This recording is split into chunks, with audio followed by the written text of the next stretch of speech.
Si vous êtes une âme sensible, je vous invite à quitter cette vidéo et je suis très sérieux. Ce qu'on va évoquer aujourd'hui est digne des plus grands films d'horreur. Il donnait des femmes à ses cochons.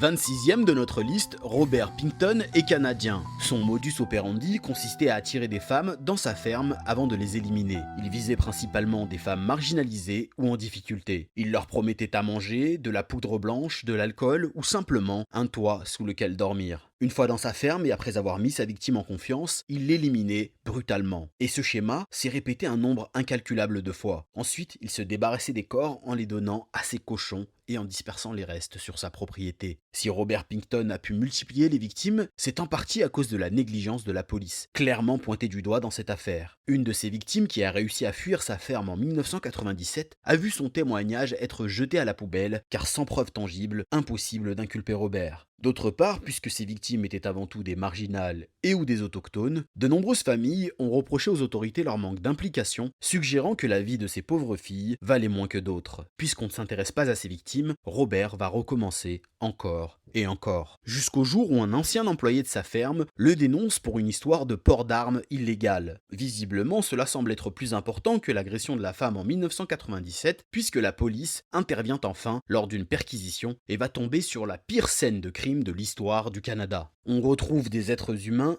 partout éparpillés sur la ferme de Robert. Dans l'enclos à cochons, dans un congélateur, sur des outils. Le chantier est si immense qu'il mobilise, et écoutez bien, 200 enquêteurs pendant 2 ans. Près de 33 ADN de femmes sont identifiés sur les lieux, tandis que Robert avouera avant de se rétracter avoir commis 49 homicides sur son terrain. La justice ne parviendra à établir de preuves formelles que pour 6 victimes, les corps de très nombreuses victimes ayant totalement disparu avec le temps. Condamné à la prison à perpétuité assorti d'une peine de sûreté de 20 ans, Robert Pinkton s'éteint derrière les barreaux, éliminé à son tour par un autre prisonnier. Je ne vous pose pas la question car je sais que vous voudrez forcément une version longue de cette histoire, donc à demain pour une nouvelle plongée dans le monde absurde des serial killers.